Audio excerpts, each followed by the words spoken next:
बिस्मिल्लाहिर्रहमानिर्रहीम। अस्सलाम वालेकुम व्यूवर्स, मेरा नॉलेज ट्यूब चैनल पर आपको एक दफ़ा फिर खुश आमदीद। तारीख़ इस्लाम सीरीज़ की इस वीडियो में हम मज़ीद आगे के हालात व वाक़यात आपसे बयान करेंगे। अगर आप हमारे चैनल पर नए हैं तो चैनल भी सब्सक्राइब कर लीजिए और वीडियोज़ अगर पसंद आए तो लाइक भी कीजिएगा। तो आगे के हालात व वाक़यात बयान करते हैं। चूँकि हज़रत पैगम्बर इस्लाम सल्लल्लाहु अलैहि वसल्लम अरब में पैदा हुए थे और इब्तिदाई मुखातिब आपके ज़्यादातर अरब ही थे, इसलिए तारीख़ इस्लाम में तारीख़ अरब और इनके माजी व हाल की कैफियत को ख़ास अहमियत हासिल है। और चूँकि आपका पैगाम ख़ास अरबों के लिए नहीं बल्कि तमाम दुनिया के लिए आया था, इसलिए तमाम दुनिया के हालात पर भी नज़र डालना होगी कि इस वक्त तमाम दुनिया की क्या कैफियत थी। जहाँ तक अरब के हालात का ताल्लुक़ है तो अरब के शुमाल में सहराए शाम है, मशरिक़ में खलीज फ़ारस और खलीज अम्मान है, जुनूब में बुहीरा अरब और मगरिब में बुहीरा कुलज़ुम या बहरा अहमर वाक़ है। इसके तीन अतराफ़ समुंदर है और जानिब शुमाल खुश्की यानी शाम का मुल्क है। अरब का सहराई मुल्क बर-ए-आज़म एशिया का एक जज़ीरा नुमा है जो दुनिया का सबसे बड़ा जज़ीरा नुमा और वसत में फ्रांस से दुगना है। अरब के बाशिंदे इसे जज़ीरतुल अरब कहते थे। हकीकत में ये जज़ीरा नहीं बल्कि जज़ीरा नुमा है, मगर अमली तौर पर यह जज़ीरा ही है चूँकि इसके शुमाल में नफूस का नहायत गर्म सहरा है।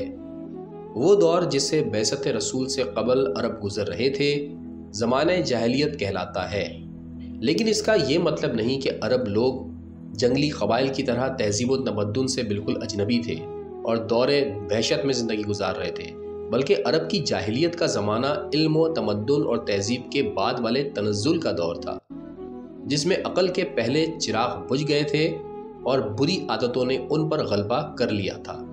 यही वो सूरत हाल है जिसकी इस्लाह मुश्किल होती है, इसलिए कि वहशी कबाइल वगैरह की फितरत का वर्क़ तो सादा होता है, वो हर इस्लाह के नक्श को आसानी से कबूल कर लेता है, मगर इस तरह की जाहिलियत वो होती है जिसमें बुरी आदतों को इंसान कुछ अच्छे तसव्वुरात का लिबास पहनाकर इख्तियार करता है और इन बुराइयों पर शर्मिंदा होने के बजाय इन पर नाज़ा होता है।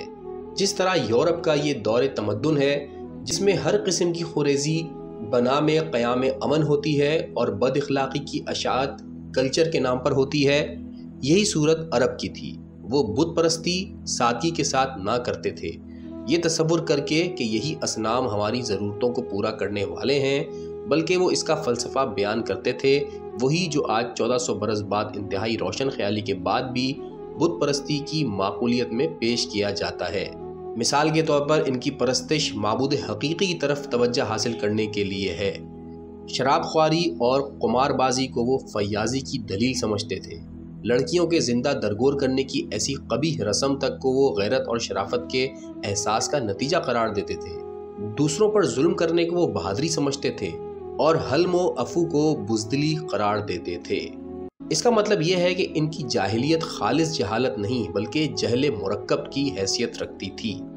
अरब कौम में एहसास बरतरी इतनी ज़्यादा थी कि वो किसी दूसरी कौम के इक़्तिदार के सामने अपना सर खम करना नामुमकिन समझते थे और इस एहसास बरतरी ने इन कबीलों के अफराद में अनानियत भी पैदा कर दी थी, जिसका नतीजा बाहमी रकाबत और आपस की खाना जंगी और फिर इसमें तबकादारी बरतरी ने पैदा होकर मसावात इंसानी का खात्मा कर दिया था।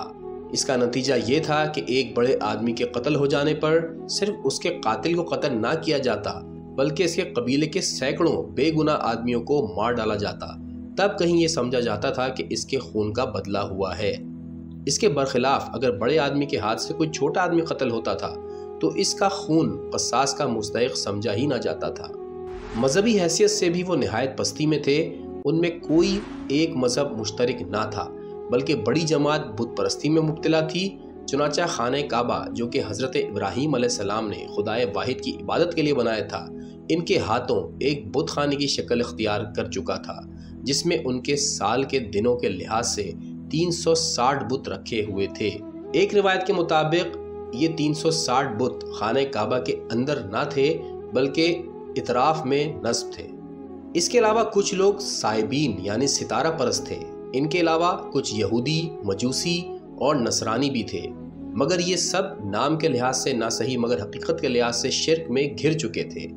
یہود حضرت عزیر کو خدا کا بیٹا کہتے تھے، عیسائی حضرت عیسیٰ کو خدا کا بیٹا کہتے تھے، اور اس کے علاوہ تثلیث کا گورکھ دھندا بنا کر ایک کے بجائے باپ، بیٹے اور روح القدس تین کی پرستش کرنے لگے تھے۔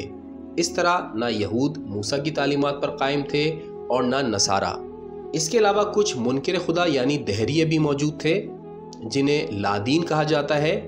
جو حالت عرب کی تھی تقریباً یہی حالت تمام دنیا کی تھی۔ اس وقت دو شہنشاہ اقتدار میں تھے، ایک سلطنت روم اور دوسرا سلطنت فارس۔ رومی سلطنت کا مذہب عیسائی تھا، ایران کے لوگ زردشتی مذہب کے پیرو تھے، آگ کی پرستش میں گرفتار تھے۔ تمدنی حیثیت سے دونوں پر مادیت مسلط تھی اور عیش و عشرت کی گرم بازاری نے اخلاق اور فرائض کو زینت طاق نسیاں بنا کر رکھا تھا۔ اس طرح یہ دونوں بادشاہتیں یا سلطنتیں خود غرضیوں اور ستم رانیوں کا مرکز بنے ہوئے تھے۔ یورپ تو اس وقت کوئی قابل ذکر حیثیت ہی نہیں رکھتا تھا، بلکہ وہ اس وقت دور وحشت سے گزر رہا تھا اور تمدن سے دور تھا، اور ہندوستان بھی اپنے ابتدائی رہبروں کی توحید کی تعلیم کو فراموش کر کے مشرکانہ ظلمت میں گرفتار تھا اور اپنے قدیم باشندوں پر بیرونی آریائی حملہ آوروں کی سیاسی اقتدار پسندی کی بدولت اس اونچ نیچ اور ذات پات کی تفریق میں مبتلا ہو چکا تھا، جس سے نکلنے کے لیے وہ اب تک ہاتھ پاؤں مار رہا ہے۔ اس عالم ظلمات میں حضرت محمد مصطفیٰ صلی اللہ علیہ وآلہ وسلم دنیا کے لیے مشعل نور لے کر کھڑے ہوئے۔ آپ نے اپنے پیغام میں شروع ہی سے جب خطاب کیا تو ایھا العرب، اے قوم عرب نہیں کہا، بلکہ ایھا الناس کہا، یعنی اے انسانوں۔ بلکہ پہلی ہی وحی میں خالق نے ان کی زبانی جو اللہ کا احسان یاد دلایا، اس میں عرب کا نام نہیں لیا بلکہ انسان کا نام لیا، جیسا کہ آیات ہیں، اقرأ بسم ربک الذی خلق، خلق الانسان من علق۔ ابتدا میں آپ کی آواز کو سننے والے عرب تھے اور اہل مکہ جو زیادہ تر مشرکین یعنی بت پرست تھے، اور پھر یمن تک آواز پہنچی جہاں عیسائی رہتے تھے، اور پھر وفود اور خطوط کے ذریعے سے روم، فارس، مصر اور حبش وغیرہ تک پیغام پہنچایا گیا، جس کی تفسیر انشاءاللہ آئندہ آنے والی ویڈیوز میں پیش کی جائے گی۔